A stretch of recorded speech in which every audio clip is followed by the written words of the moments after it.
शिवाय, ओम नमः शिवाय, ओम नमः शिवाय।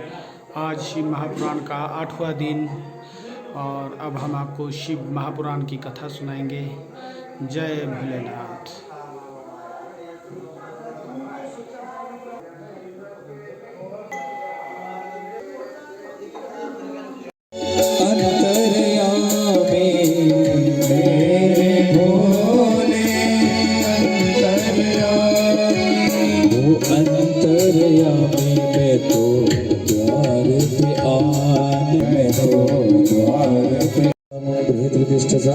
सवर्तते तमः। ॐ चन्द्रमा मनसो जात चक्षुः सूर्यो अजायत श्रोत्रार्धवायुश्च प्राणश्च मुखार्धगनिरजायत।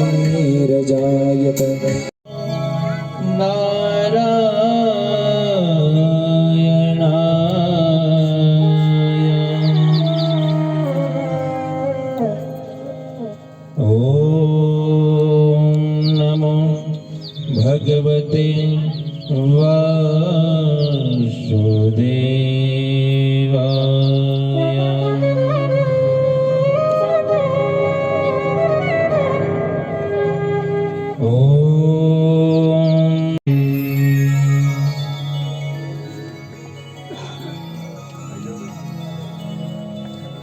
चित्त को एकाग्र करते हुए उस नीलकंठ भगवान का चिंतन करते हुए भगवान की इस अमृतमयी गाथा का हम आस्वादन करें।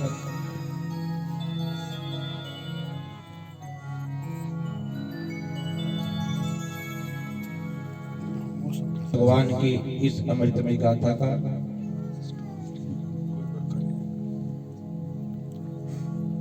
भगवती पराम्बा जो पार्वती के रूप में अवतरित होकर आई है, नारद जी से गुरु मंत्र लेकर तप करने के लिए उसी स्थान पर चले गए जहां पर भगवान शिव अपने मन को एकाग्र करने के लिए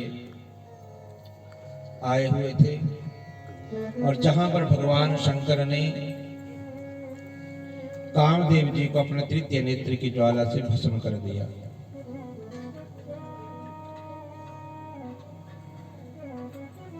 रति के विलाप को सुनकर भगवान शंकर ने रति को कहा कि तेरा पति बिना शरीर के जीवित रहेगा और इसका नाम अनंग पड़ जाएगा। तारकासुर ने वरदान प्राप्त करके देवताओं को कष्ट दिया और देवता चाहते हैं कि जल्दी से जल्दी भगवान शिव का विवाह हो और विवाह के उपरांत उनके संतान हो और वो संतान तारकासुर का वध करे, क्योंकि वरदान मांगा तारकासुर ने कि भगवान शंकर के तेज से उत्पन्न जो बालक हो उसके द्वारा मेरी मृत्यु हो। नारद ने गुरु मंत्र दिया भगवती पराम्बा को, पार्वती को। मां ने समझाया भी मैना ने पार्वती को कि मैंने आज तक कभी नहीं सुना कि कोई नारी तप करने के लिए बन गई हो। वन में अनेक यातनाएं कष्ट दुख सहने पड़ते हैं, मैना ने समझाया, लेकिन पार्वती अपनी मां की आज्ञा लेकर पिताजी को प्रणाम करके तप करने के लिए गंगोत्री के उस पावन स्थल पर, गंगा अवतरण के स्थल पर चली जाती हैं भूमि की शुद्धि की। और गुरु मंत्र जो मिला था, गुरु जी ने जो मंत्र दिया था, उस गुरु मंत्र का जप शुरू कर देती है। धीरे धीरे अपने तप को आगे बढ़ाया। ग्रीष्म ऋतु में पंचाग्नि जलाकर उसके मध्य में बैठकर तप करती हैं। शरद ऋतु में जल के बीच में स्थिर होकर तप करती हैं। सूखे पत्ते खाकर तप किया और उसके उपरांत तब भी जब भगवान शिव की प्राप्ति नहीं हुई भगवती पार्वती को, तो भगवती ने उन सूखे पत्तों को खाना छोड़ दिया।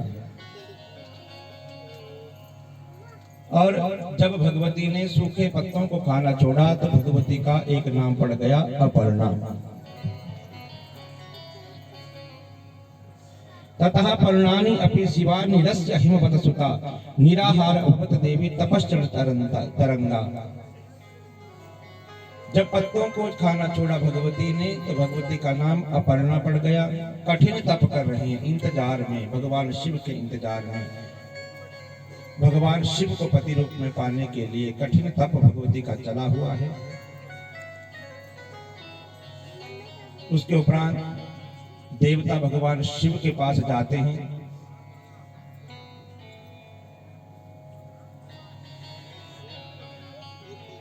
देवता भगवान शिव के पास जाते हैं और विवाह की याचना करते हैं कि भगवान आप विवाह कर लीजिए जिससे हमारा भी कार्य सिद्ध हो। तो देवता स्तुति करने गए हैं कैलाश पर्वत, क्योंकि गंगोत्री के स्थल को छोड़कर भगवान शिव दोबारा वापिस चले गए कामदेव को जलाकर। देवता वहां स्तुति कर रहे हैं भगवान शिव की, क्या आप विवाह के लिए हाँ कर दीजिए।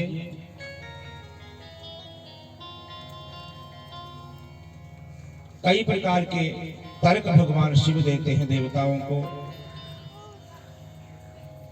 तो आज के इस कथा प्रसंग का रसास्वादन करने से पूर्व आइए एक पल के लिए भगवान के चरण कमलों में हाजिरी लगाएं कि भोले बाबा मन को एकाग्र कीजिए। आज भगवान शिव के विवाह की कथा हम करेंगे, बारात आएगी भगवान शिव की, परीक्षाएं भी होगी पार्वती के तप की, भगवान शिव भी परीक्षा लेने आएंगे, सप्तऋषियों को भी परीक्षा लेने के लिए भेजेंगे। उससे पूर्व आइए एक पल के लिए भगवान के चरण कमलों में हम अपनी हाजिरी लगाएं। बोलो शंकर भगवान की जय, उमापति महादेव की जय। करके भव सागर पार उतार मुझे भोलेनाथ दयाल दया करके भव सागर पार उतार मुझे भोलेनाथ दयाल दया करके भव सागर पार उतार मुझे भोलेनाथ दयाल दया करके भव सागर पार उतार मुझे भव सागर पार उतार मुझे। ज्ञानी वही है जिससे अहंकार नहीं है, घमंड नहीं है, आलस्य नहीं है, मद नहीं है, अविद्या नहीं है, मत्सर नहीं है, जो दूसरे की बढ़ाई से जलता नहीं है, जलत नहीं है, वो दूसरा आगे बढ़ रहा है और उसकी बढ़ाई से आप अपने आप ही चल रहे हैं। एक बार क्या हुआ, एक व्यक्ति भगवान शिव का भक्त था और ज्ञानी भक्त की बात चली है।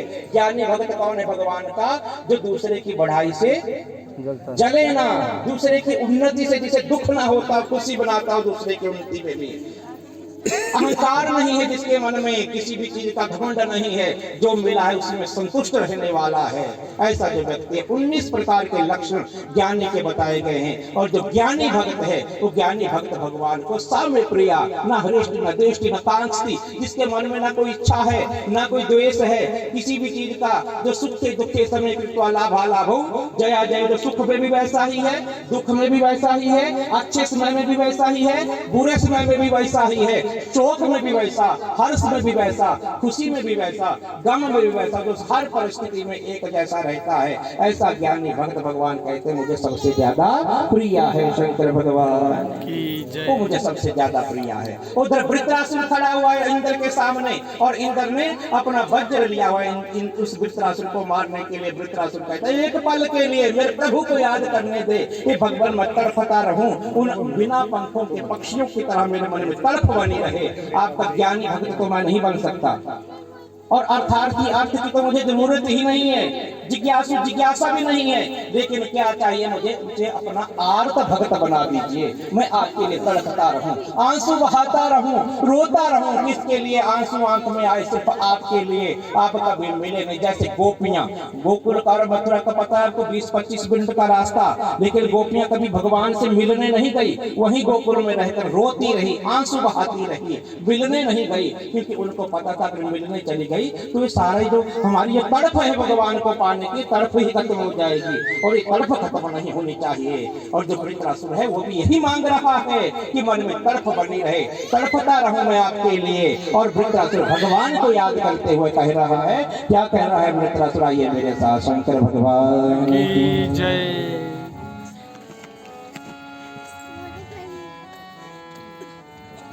लगन लगा कि तेरे बिना पल न रहूं प्रभु, ऐसी मोह लगन बिना मचले पल न जिए, वैसे घड़ी घड़ी तड़पूं तेरे लिए, वैसे घड़ी घड़ी तड़पूं तेरे लिए। तुझसे बिछुड़ो तो जान दूंगा, जान दूंगा कि तेरे बिना पल न रहूं। तुझसे बिछुड़ो तो जान दूंगा, जान दूंगा कि तेरे बिना पल न रहूं प्रभु, ऐसे तेरे बिना पल न रहूं, कि तेरे बिना पल न रहूं, कि तेरे बिना पल न रहूं, कि तेरे बिना पल न रहूं।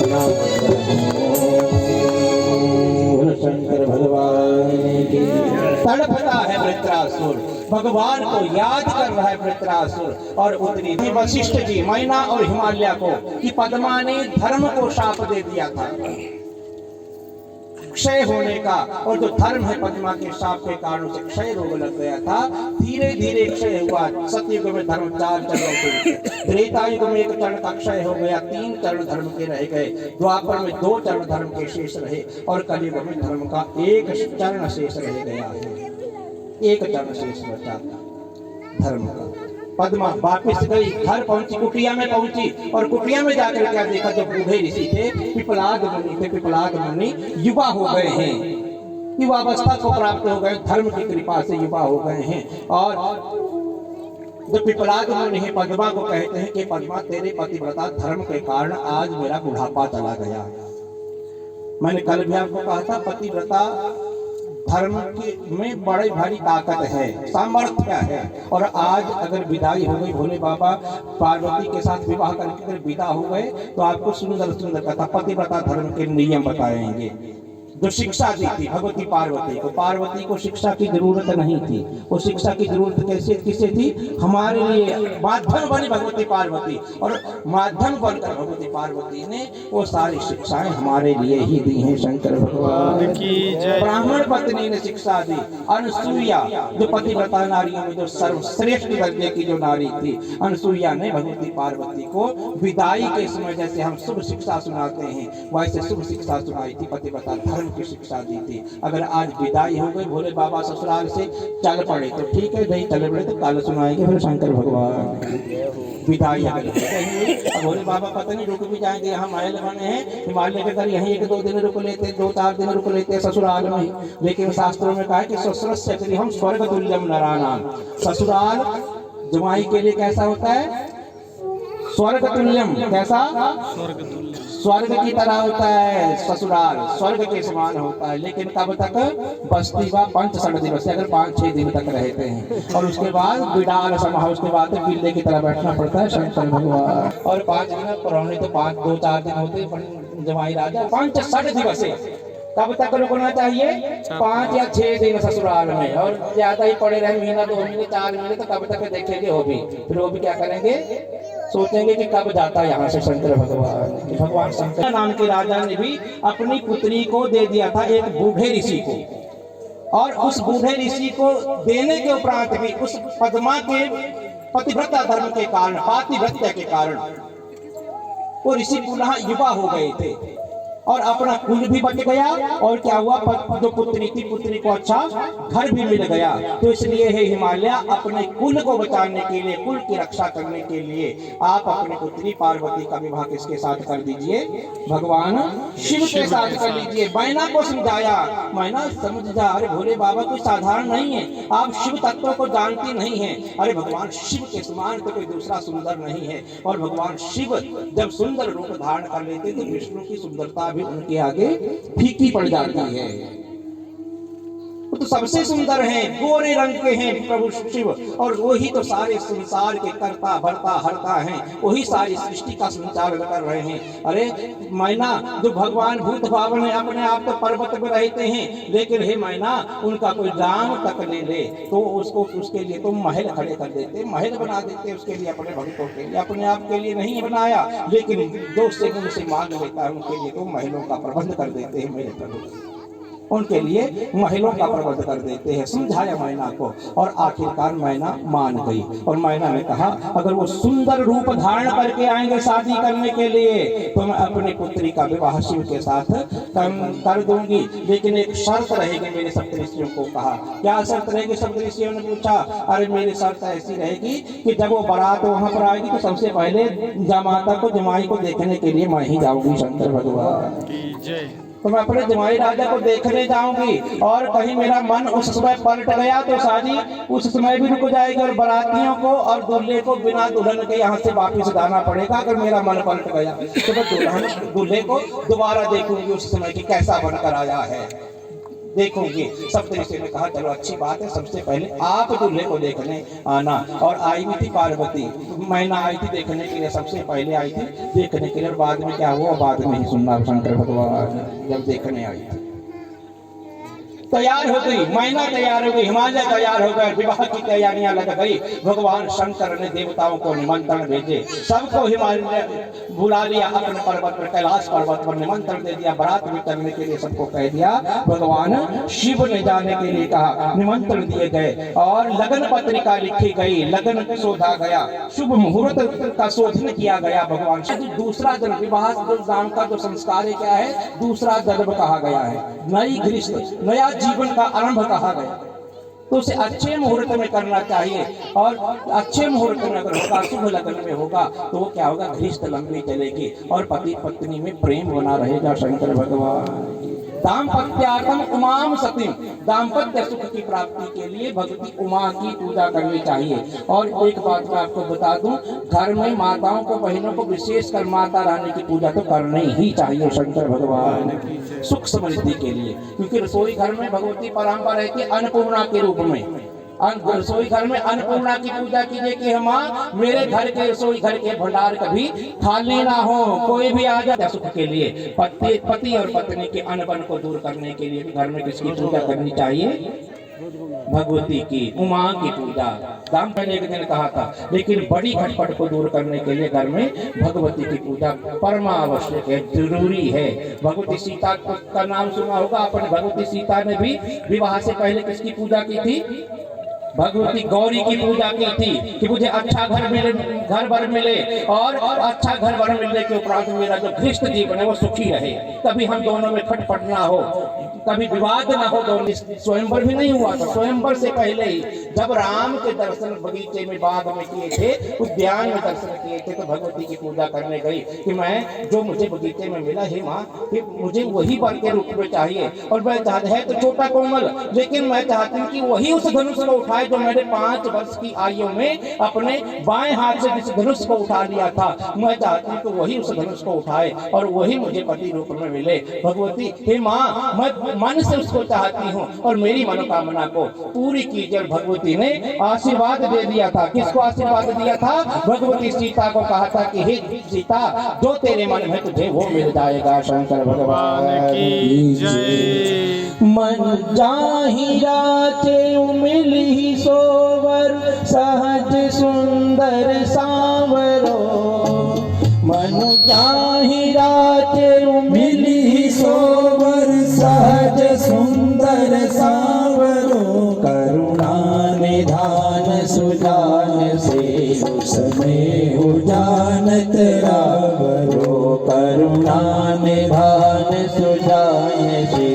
झोली में सबने अपनी अपनी झोलियां समेट ली थी और कोई भी भगवान को दान देने के लिए, भिक्षा देने के लिए तैयार नहीं हुआ था। सबने झोलियां समेट ली, चले गए थे अन्नपूर्णा के पास, भगवती पराम्बा के पास, और भगवती ने हाथ बढ़ाया, जहां आप हर जगह से खाली आ गए हैं, लेकिन मैं अन्नपूर्णा हूं, मैं आपकी भी झोली भरूंगी। शंकर भगवान की जय। वामन भगवान की झोली में भी अन्न के दाने डाल दिए थे, अन्न की भिक्षा भगवती ने डाल दी थी। तो अन्नपूर्णे सदा पूर्ण शंकर प्राण हुए ज्ञान वैराग्य सिद्ध्यर्थम शाम दे ही पार्वती, वो अन्नपूर्णा के रूप में घर में विराजमान रहे। इसके लिए घर में भगवती की पूजा, उमा की पूजा, पार्वती की पूजा, सुखी दाम्पत्य जीवन के लिए भगवती पराम्बा की पूजा घर में परमावश्यक जरूरी है करने के लिए। शंकर भगवान एक बार क्या हुआ, पति पत्नी के बीच में रोज का झगड़ा, रोज की लड़ाई, और सुबह लड़ते थे, जब तक पति ड्यूटी नहीं जाते थे तब तक झगड़ा चला ही रहता था। शंकर भगवान तब तक झगड़ा चला ही रहता था। शाम को 5 बजे जब पति वापिस आते थे तो जो सुबह का शेष रहता था उस समय शुरू हो जाता था। सुबह उठे जो रात का शेष बचा है वो शुरू, और दुखी हो गए। और झगड़े से किसी को भी सुख नहीं मिलता। ऐसा नहीं कि पति को सुख मिलेगा कि पत्नी को सुख मिलेगा, दोनों दुखी, पति भी दुखी और पत्नी भी दुखी। पति ड्यूटी जाता था, वहां भी वो घर की टेंशन, वही परेशानी वहां पर भी। वहां जो मालिक थे उनसे भी गालियां पड़ती थी, काम ढंग से नहीं होता था, और काम जब ढंग से नहीं होता था वहां भी गालियां पड़ती थी, क्योंकि काम को जब करने लगते तो घर की परेशानी, घर की टेंशन वो याद आती थी। सुबह कहाँ छोड़ कर गया था याद रखूंगा, 4-5 बजे जाकर दोबारा पूछूंगा। शंकर भगवान और वही टेंशन, वहां भी परेशानी। और उधर जो घर वाली थी, घर वाली को वही परेशानी, वही टेंशन, वो भी चिंता में पड़ी है, दुखी पड़ी हुई है बेचारी। और एक दिन वो बेचारी चली जाती है पड़ोसी के पास, और पड़ोसी से कहा कि भाई मैं दुखी हो गई, इस झगड़े से मैं दुखी हो गई हूँ, कब तक मैं इसको सहूं। मेरे जो पति बड़े भारी झगड़ालू स्वभाव के हैं, ड्यूटी से आए के झगड़ा शुरू कर देते हैं, उनका स्वभाव भी ऐसा है। और जो वहाँ दफ्तर का गुस्सा होता है, जो मालिक से गालियां पड़ती है, वो सब मेरे ऊपर ही यहाँ पर उतारते हैं सारे गुस्से को। शंकर भगवान की जय। उस गुस्से को भी मेरे ऊपर ही निकालते हैं। दुखी हो गई हूँ इस झगड़े से, अब मैं नहीं रह पाऊंगी। पड़ोसी ने से कहा, कई बार तो ऐसा मन करता है कि मैं आत्महत्या कर लूं, दुख से दुखी होकर। पड़ोसी ने कहा, ऐसा कदम कभी मत उठाना, क्योंकि आत्महत्या के बराबर कोई पाप नहीं है, दोष नहीं है। थोड़े से दुख से दुखी होकर अगर तू ऐसा कदम उठाएगी बहन, तो अगले जन्म में इससे भी ज्यादा 10 गुना दुख तुझे उठाने पड़ेंगे। शंकर भगवान की जय। छोटे से दुख से दुखी होकर अगर तू ऐसा कदम उठाएगी, जो भगवान ने शरीर दिया उसको नष्ट करने का अधिकार भी सिर्फ भगवान को है। और तुझे किसी ने ऐसा अधिकार दे दिया कि तू भगवान की दी हुई चीज को अपने आप नष्ट करना। पड़ोसी ने मना किया, भाई ना ऐसे बहुत बड़ा पाप है, सोचने से भी पाप लगता है। पड़ोसी ने समझाया, ऐसा कदम कभी भी मत उठाना। जितना दुख आज तुझे इससे 10 गुना ज्यादा दुख उठाना पड़ेगा अगले जन्म में। नरकों में जाना पड़ेगा, प्रेत बनकर घूमना पड़ेगा, दर दर भटकना पड़ेगा, भूखे प्यासे रहना पड़ेगा। अरे ऐसा कदम कभी भी मत उठाना। पड़ोसी ने समझाया, उपाय कर ले। अरे क्या उपाय करूं, वो मानते ही नहीं, बड़े भारी झगड़ालू उस प्रवृत्ति के हैं, और गुस्सा तो उनकी नाक पर बंधा रहता है। संत के पास में गई और संत से मुझे एक दवाई मिली, उस दवाई को मैं लेकर आई, और जब से मैंने वो दवाई खत्म हो गया है। शंकर भगवान तब से लेकर आज तक हमारे घर में झगड़ा नहीं हुआ है। सुखपूर्वक हम दोनों रहे हैं, कोई समस्या नहीं, सुखपूर्वक दोनों रहते हैं। वो पत्नी कहती है सुखपूर्वक रह रहे हैं। और जो आई थी पड़ोसिन के घर, वो भी कहती जिसके घर में झगड़ा पड़ा था, कहती है भाई मुझे भी उस संत का पता बता, कौन सा महात्मा है, मैं भी जाऊंगी दवाई लेंगी। और जो पड़ोसिन कहती है मेरे पास अभी बची है थोड़ी सी, उसको तू ले जा, बाद में देखेंगे, संत के पास जाएंगे, थोड़ी सी दवाई अभी मेरे पास बची है, और मेरा झगड़ा दूर हो गया है, उस दवाई को तू ले जा। और दे दी वो दवाई उसके हाथ में, थोड़ी छोटी सी शीशी में दवाई थी, इस दवाई को लेकर तू चली जा, उस पड़ोसी ने तो कहा। और जैसे जाने लगे पड़ोसी ने कहते एक चीज का ध्यान रखना कि जो मैंने तेरे को दवाई दी ना बड़ी भारी जहरीली है, इसको ना अंदर ले जाना ना बाहर फेंकना। शंकर भगवान के मुख में रखे, शंकर भगवान की तरह फैसला करने लगे ना। 5 बजे आए, गुस्से में तेरे से बात करे, झगड़ने लगे, सुबह का झगड़ा शाम को करने लगे, तो क्या करना, फटाफट इस दवाई को अपने मुख में डाल लेना, ना बाहर फेंकना, ना अंदर रखना, ले जाना, मुख में रखना। और वैसा ही किया। 5 बजे पति आया, अच्छा कहाँ छोड़ कर गया था, मैं जल्दी बता दो। हाथ ऊपर करके लड़ने के लिए जैसे पति तैयार हुए, पत्नी ने फटाफट वो शीशी निकाली और थोड़ी सी दवाई मुख में डाल दी। शंकर भगवान की। अब पड़ोसी ने कहा ना बाहर फेंकनी, ना अंदर ले जाने, मुख हो गया बंद। जो थोड़ी सी दवाई बची थी ना, वो भी दोबारा पीने जो बचता गया, बोलता गया, फिर लास्ट में चुप होना पड़ा। शंकर भगवान की फायदा क्या निकालने का। और बाद में क्या होता है, फिर 2 महीने भी नहीं निकले और सीधे दोनों पति पत्नी दोनों कोर्ट में, एक तरफ मैं तेरे साथ नहीं रह सकते, और सारा जीवन नष्ट हो गया, सारा जीवन बसी बसाई घनिष्ठ खत्म हो गई। और हमारा सनातन तो क्या सिखाता है कि एक जन्म के नहीं 7 जन्मों तक साथ रहने के वादे किए जाते हैं। शंकर भगवान की। और सबसे श्रेष्ठ धर्म है। कौन सा? तुम्हारा सनातन सबसे श्रेष्ठ। बाकी जगह देखा होगा और धर्मों में, अपने विदेशों में देखा होगा, कोई पता नहीं कितने पति आएंगे। श्रेयांश, कल परसों भी मैंने बोला था मंत्र, गीता का श्लोक, श्रेयांश तो धर्मो विगुणः पर धर्मासु अनुष्ठितात्। भगवान ने स्वयं अपने मुख से कहा है कि श्रेयांश स्वधर्मो विगुणः, अपने धर्म में रहना श्रेष्ठ कर है। पर धर्मो भयावह, दूसरे के धर्म में क्या है? डरावना है, भयावह है। और स्वधर्म में भी धर्म श्रेया, अपने धर्म में अगर मौत भी आ जाए तो भी क्या होगा? सदगति होगी, शंकर भगवान। और दूसरे के धर्म में अगर जीवन भी मिल जाए तो भी नरक ही मिलेगा। कई बार लालच देते, अब कैसी कैसी परंपराएं चली हैं, कैसे कैसे भगवान शंकर शिव एक हो गए, भगवान विष्णु एक हो गई, भगवती पराम्बा दुर्गा, और एक हो गए गणपति भगवान, और एक हो गए सूर्य भगवान जो आकाश मंडल में हमें प्रकाशित करे। 5 सनातन के प्रमुख देव। जैसे आपका ये मंदिर है, अब इस मंदिर में आने के लिए रास्ते कई हैं, अनेक हैं। आप यहाँ से भी आ सकते हैं, यहाँ से भी आ सकते हैं, इस रास्ते से भी आ सकते हैं, और पहुंचेंगे कहाँ? लक्ष्य क्या है सबका?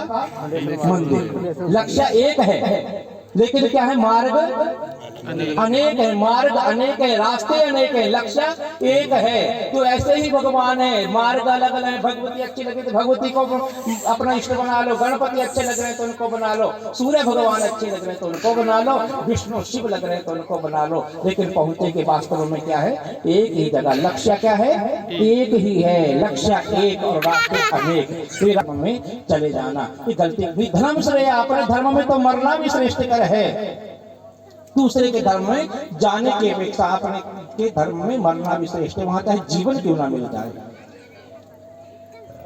अनेकों बातें शास्त्रों में कही गई हैं, अनेकों चीजें कही गई हैं। कहने के लिए भगवान शंकर कि लगन का शोधन किया गया गर्गाचार्य जी के द्वारा कि अच्छे लगन में अगर विवाह होगा तो मेरा गृहस्थ जीवन अच्छा चलेगा।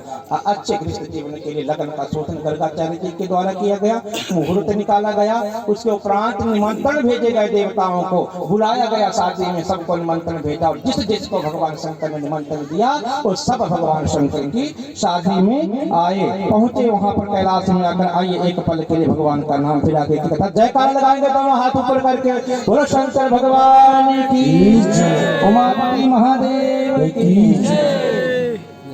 की महफिल सजी है, डमरू वाले की महफिल सजी है, वो डमरू वाले की महफिल सजी है, डमरू वाले की महफिल सजी है, वो डमरू वाले की महफिल सजी है।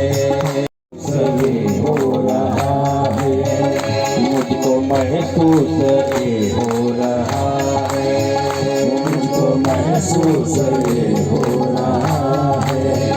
तेरी महफिल में करुणा भरी है, तेरी महफिल में करुणा भरी है, डमरू वाले की महफिल सजी है।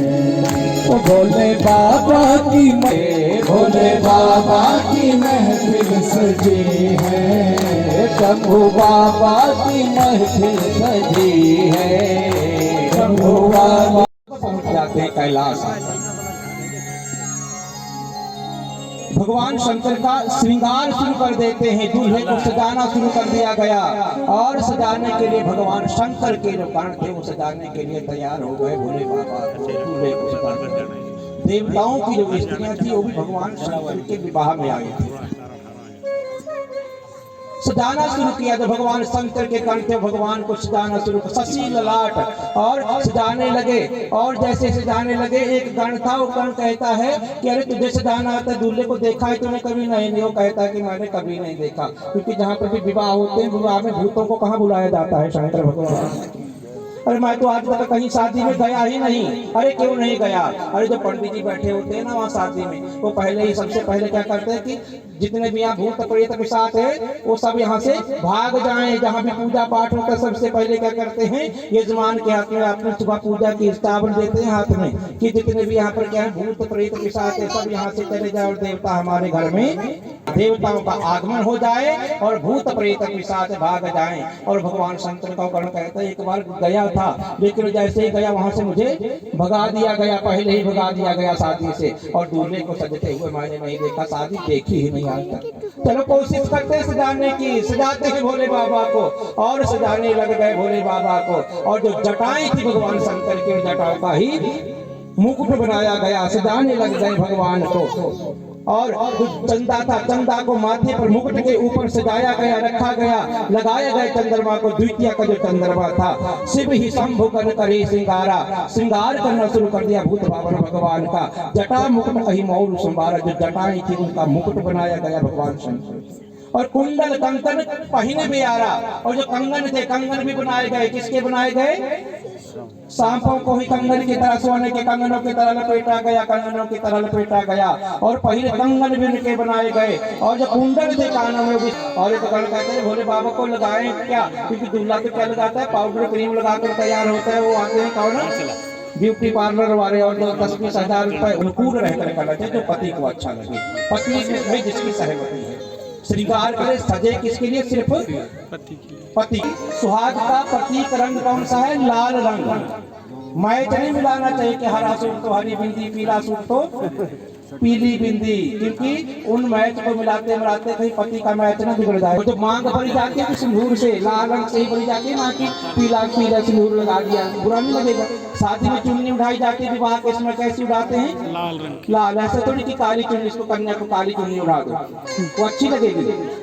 नहीं लगेगी, क्योंकि सुहाग का प्रतीक रंग ही लाल है। जब विवाह के समय काली चुन्नी, हरी चुन्नी नहीं उठाई जाती, तो उस समय जो सुहाग के जो प्रतीक, जो कपड़े कैसे पहनो, हरे पीले जो भी अनुसार चलकर। पति कहते हैं नहीं नहीं तुम मेरे साथ चल रहा तो हरी बिंदी लगा, तो हरी लगा लेना, पति को खुश करने के लिए शंकर भगवान। अगर पति ऐसा कह रहा है, ऐसा नहीं कि पति बोला हरी, आप बोले नहीं, पंडित जी ने बताया लाल ही लगाने, तब लाल पड़े और बिंदिया जाए, और जाए से मुर्दे की भस्म की बोरी ले आओ और बोरी डाल दो मेरे ऊपर शंकर भगवान। भस्म लगाई गई भगवान शंकर को, तन विभूति पट केहरी चाला, भस्म लगा दी गई भगवान शंकर के शरीर पर, और बालों से ऊपर से होती है सारी भस्म पूरे शरीर में लग गई। और जब भगवान भूत भावन थोड़े से हिले तो धूल उड़ने लगी शंकर भगवान।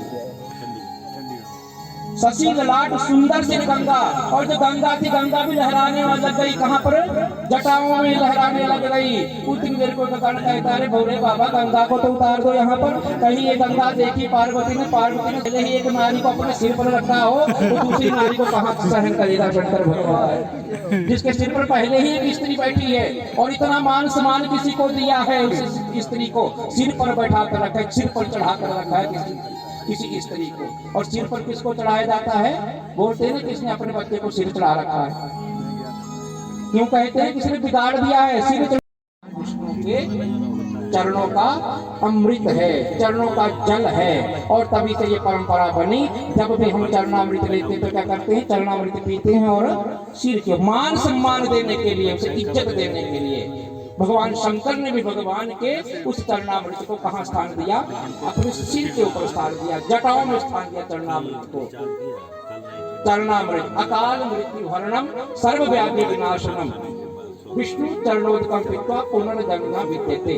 चरणामृत लेने से 3 चीजों का लाभ होता है। कितनी चीजों का? 3। तभी तो चरणामृत 3 बार दिया जाता है, थोड़ा थोड़ा, एक बार, दूसरी बार, तीसरी बार। 3 फायदे होते हैं चरणामृत लेने से। और चरणामृत के लिए कहा गया कि मांग कर लेना, नहीं देने कहीं इधर उधर मुखे देने वाले का मांग लो, मैं रह गया मेरे को दे दीजिए। ये चाहे एक बूंद ही 3 बार डाल दीजिए, थोड़ी थोड़ी करके, जितना आपके पास बचा है, लेकिन दीजिए मांग कर। भगवान का नैवेद्य और चरणामृत मांग कर लेना चाहिए शंकर भगवान। और 3 चीजों का लाभ मिलता है भगवान का चरणामृत ग्रहण करने से। भगवान शंकर का भी चरणामृत दिया जाता है। मैंने आपको बताया था, निवेद्या की कथा सुनाई थी विदेशी संहिता में। मांग कर अकाल मृत्यु हरणम, भगवान का चरणामृत पीने से क्या फायदा मिलता है? पहला फायदा अकाल मृत्यु हरणम, अकाल मृत्यु टल जाती है भगवान का चरणामृत पीने से शंकर भगवान। विनाशनम, हर प्रकार की व्याधि, हर प्रकार की रोग की दवाई है क्या? भगवान का चरणामृत। विष्णु पादोदकम पीत्वा।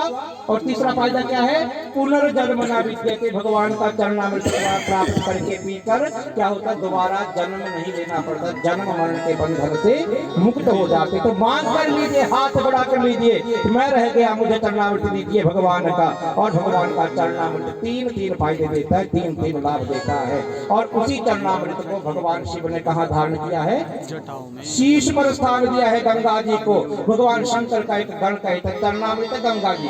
और मैंने शायद आपको बताया दूसरे दिन की कथा में कि जो प्रतिदिन गंगा जल की एक बूंद डाल पीता है और गीता जी का एक श्लोक पढ़ता है, उसका यमपुरी से नाम काट दिया जाता है शंकर भगवान। जो प्रतिदिन भगवान का चरणामृत है गंगा जल, जो चरणामृत है भगवान का, जो प्रतिदिन गंगा जल की एक बूंद पीता है और गीता जी का एक मंत्र रोज पढ़ता है, उस व्यक्ति की यमपुरी में चर्चा भी नहीं की जाती, नाम काट दिया जाता है, सीधा बैकुंठ चला जाता है। हम चरणामृत डालते हैं, गंगा जल डालते हैं मुख में, तब बिल्कुल तैयारी होती है, कंठे घुरघुराए थे, घुर की आवाज आने लग जाती है, अंदर की चीजें भी बाहर को आने लग जाती हैं, आंखों की पुतलियां पलट जाती है। तब कहते गंगा जल लाओ, कहीं से ढूंढ कर जल्दी डालो मुख में। अरे जा रहा है, पता नहीं गंगा जल उस टाइम मिलेगा कि नहीं मिलेगा, और कहीं मिला भी थोड़ा लेट हो गए तो वो बाहर ही रह जाएगा, मुख में अंदर भी नहीं जा पाएगा शंकर भगवान की जय।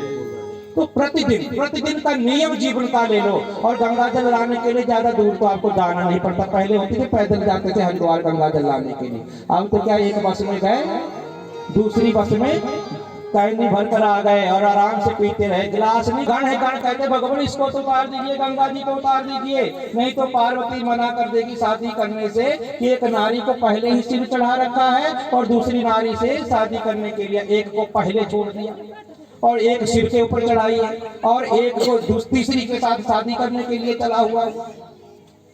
मना कर देगी पार्वती, भोले बाबा कहते सब कुछ हो, शादी हो चाहे ना हो, दुनिया इधर की उधर हो जाए, लेकिन मैं गंगा को अपनी जटाओं से नहीं उतार सकता।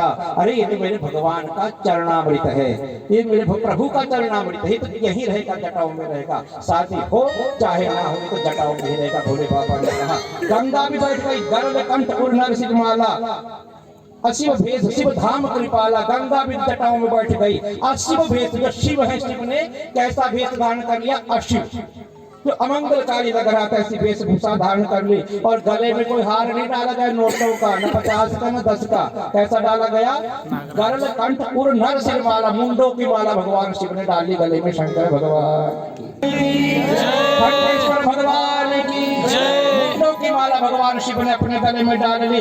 कर त्रिशूल और डमरू राजा, और डमरू हाथ में ले लिया, डमरू बजाने लगे, त्रिशूल हाथ में ले ली भोले बाबा ने, और चले बसा चल बाजी ही बाजा, चल पड़े अपने डमरू को बजाते हुए। भोले बाबा जैसे ही सज धज कर बाहर निकले और सुरत्रिया मुस्काही, जो देवताओं की स्त्रियां थी बाहर खड़ी हो, जैसे ही देखा उनकी आंखें खुली की खुली रह गई, इस दूल्हे के लिए दुल्हन कहां से लाई। शंकर भगवान वही सुरत्रिया मुस्काही, देवताओं की स्त्रियां मुस्कुराती हैं, बर लायक दुल्हनी जगनाही। लगता है कि इस दूल्हे के लिए तो पूरे संसार में भी दुल्हन ढूंढने से नहीं मिलेगी, इस दूल्हे के लिए मुस्कुराती हैं। भोले बाबा बाहर आ गए और जैसे ही भगवान शंकर के पीछे से आ गए, बाराती आ गए भगवान शंकर के पीछे से, जैसे बाराती आए, देवताओं की स्त्रियां देखने लगी, को मुखहीन विपुल मुख बाहु, कोई ऐसे जिनके एक भी मुख नहीं है, बिना मुख के ही है, धड़ ही धड़ है, मुख गायब है।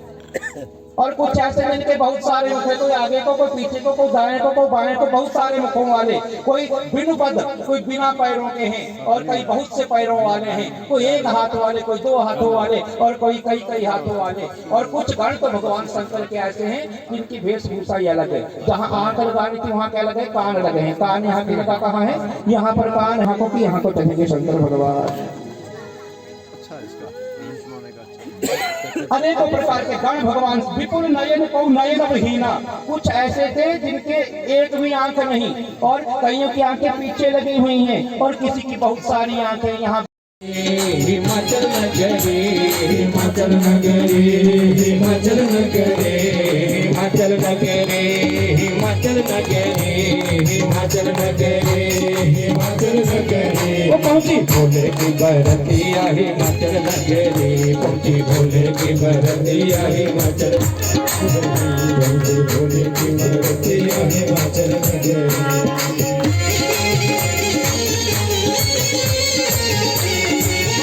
भोले बाबा की बरात बराती गण भगवान शंकर के गण डमरू के दोनों पर ताज रहे।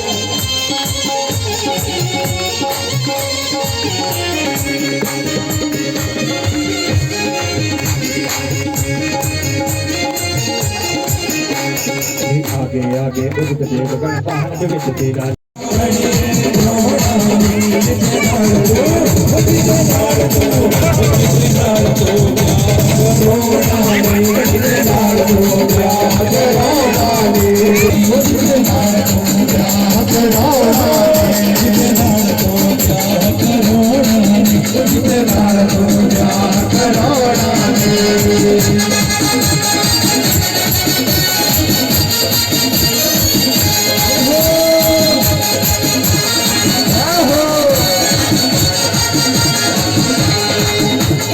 देखिए बारात गोरा बागा बिच जाके असा देखिए बारात गोरा बागा बिच जाके असा देखिए बारात गोरा देखिए बारात गोरा बागा बिच जाके उठे नचो दे फेराती सारे बंद दे गोठा लाके उठे नचो दे फेराती सारे बंद दे गोठा लाके उठे नचो दे फेराती सारे बंद दे गोठा लाके उठे नचो दे फेराती सारे बंद दे गोठा लाके हो लाड़ा तेरा खिड़ हंसदा लाड़ा तेरा खिड़ हंसेगा खिड़ हंसगा ओ लगता बड़ा ही डराना नी जिते नाल तो प्यार करोना नी जिते नाल तो प्यार करोना नी सुननी गोरा हो सुननी गोरा हणिए उजड़ा मेरा करोना जिते नाल तो प्यार करोना जिते नाल तो प्यार करोना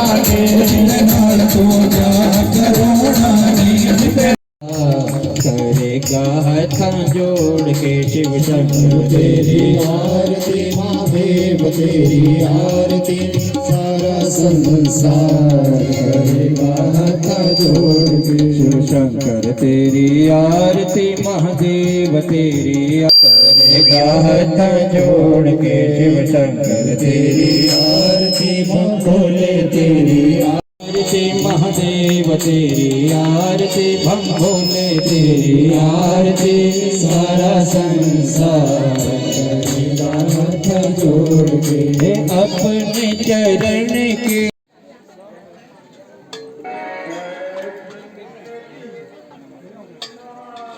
जय भोले बाबा बर्फानी।